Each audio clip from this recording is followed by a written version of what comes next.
Mesdames, Messieurs, bonjour, un plaisir de vous retrouver. Voici les titres de ce journal.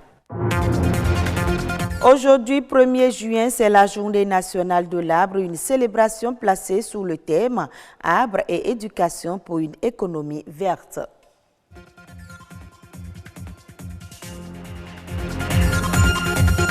C'est la 35e journée nationale de l'arbre. Chaque année, des milliers de plants sont mis en terre. Quel bilan peut-on faire? La réponse dans ce journal.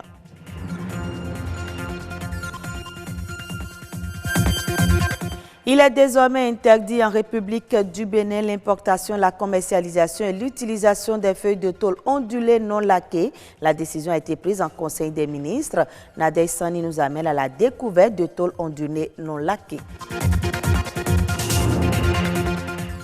Aujourd'hui, 1er juin, le Bénin célèbre la journée de l'arbre, un événement qui vise la sauvegarde du couvert végétal.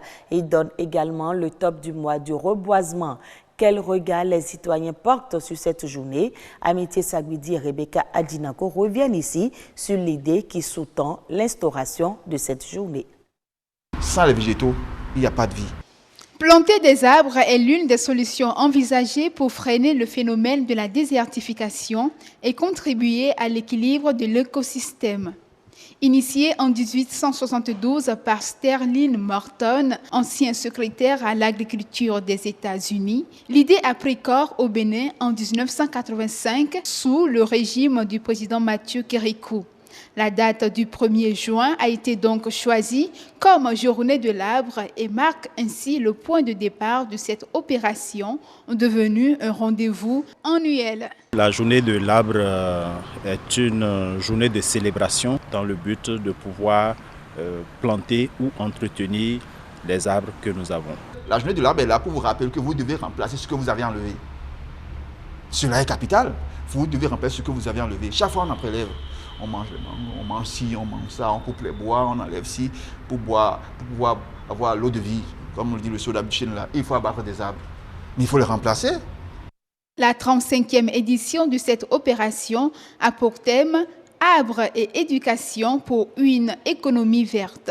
Selon les chiffres recueillis, en 34 ans, plus de 150 millions de plants ont été mis en terre. Une initiative que saluent les citoyens. Déjà directement ça ne se ressent pas, mais on peut dire que quand on a l'œil et qu'on fait attention, on arrive à voir que le travail a déjà commencé, que nous sommes en train de replanter, d'arranger un peu la ville et tout. À l'intérieur du pays, il y a beaucoup d'arbres qui sont plantés dans les champs et également dans la ville, il y a des arbres qui sont plantés. Selon le site Notre Planète, à ce jour, 168 pays sur 197 se disent touchés par la désertification et depuis les années 70, les superficies touchées par la sécheresse ont doublé. Un constat qui ne rassure guère. Si on veut sauvegarder l'humanité, c'est important systématiquement d'avoir des politiques de reboisement intensives qui doivent suivre le déboisement, la coupure des arbres. Cela est d'une importance capitale. L'arbre étant un élément essentiel dans la préservation de l'écosystème, il s'avère nécessaire d'en assurer la conservation. Chaque année, plusieurs plants sont mis en terre pour marquer la journée de l'arbre. 35e journée, où en est le Bénin? Le colonel Komlang Marcel Kakbo donne plus de précision. Il est au micro de César Achade et Gloria Oni. L'objectif d'une journée de l'arbre, il faut dire qu'on est arrivé à cette situation suite à des phénomènes naturels, c'est-à-dire dans les années 70, il y a eu des sécheresses prolongées et qui a entraîné des conséquences sur l'ensemble du pays. Et à la suite de ça, le président Mathieu Kérékou, paix à son âme, a demandé qu'on fasse une réflexion sur le sujet. Et en 1985, il y a eu un séminaire qui s'est tenu à Parakou. Et à l'issue de ce séminaire, il a été recommandé qu'on puisse instituer une journée de l'arbre et la campagne de reboisement pour pouvoir contrer le phénomène. Le bilan qu'on peut faire de cette journée, c'est beaucoup d'arbres plantés. Hein. Près de, sinon plus de 100 millions de plants qui ont été mis en terre, parce que nous sommes à la 35e journée. Donc nous avons planté assez d'arbres. Seulement que le nombre d'arbres que nous mettons, par rapport au nombre qui s'en vont, il y a encore un gap. Donc il faut qu'on renforce ce reboisement pour permettre à ce que nous ayons d'abord un climat qui permet d'avoir une agriculture soutenue et qui donne un environnement vivable pour les populations.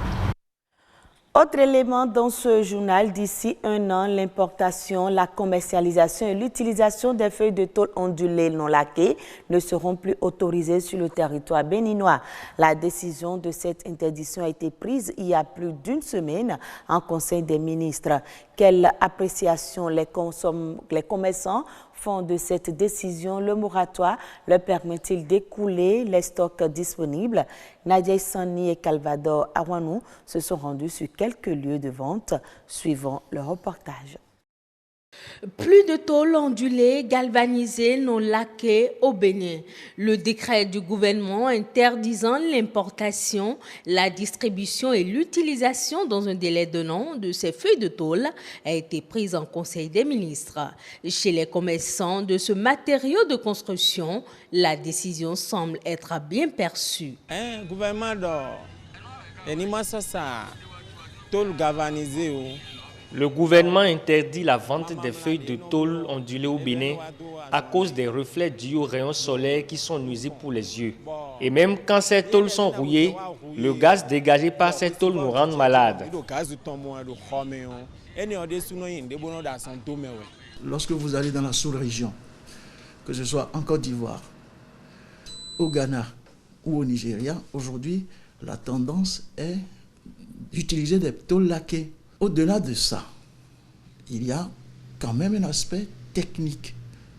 Parce que lorsque vous prenez les tôles que nous utilisions par le passé, l'oxydation vient du fait qu'il n'y ait pas une protection. Ce qui fait que sur des projets donnés, pour les écoles par exemple, on exigeait à ce qu'on fasse, n'est-ce pas, des peintures sur les tôles. Désormais, seules les feuilles bacalures, les tôles ondulées laquées, les tôles laquées zinquées auront droit de citer.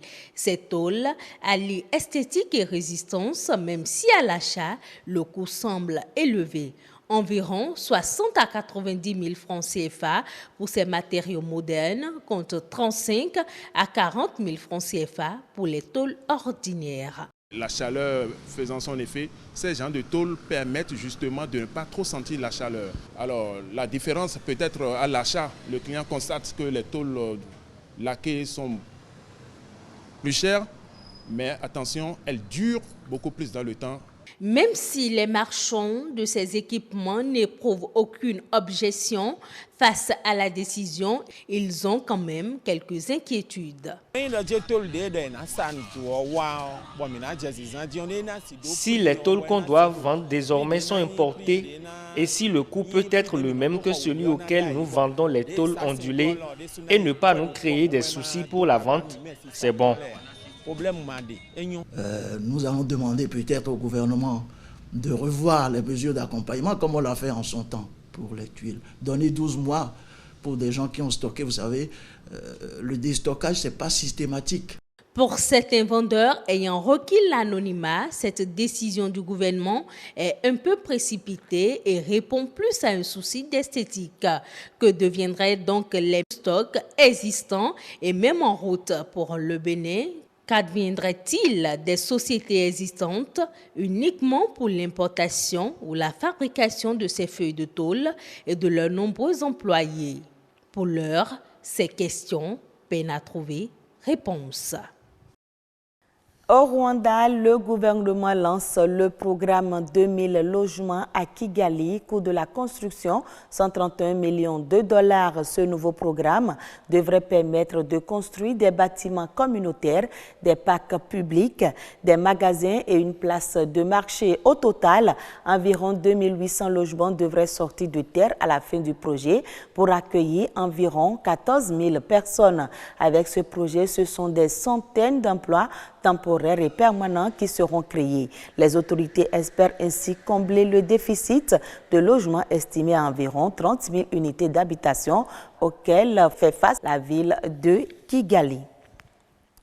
Première édition de Abidjan Film Summit, l'événement s'est tenu autour du thème « Financement du contenu audiovisuel et cinématographique en Afrique subsaharienne. Quel modèle économique ?» Reportage Serge Kolia. Le financement du contenu audiovisuel et cinématographique en Afrique subsaharienne. Quel modèle économique? C'est autour de cette thématique que s'est déroulé Abidjan Film Summit 2019. On s'est rendu compte de la nécessité d'investir dans le secteur en travaillant avec les producteurs privés.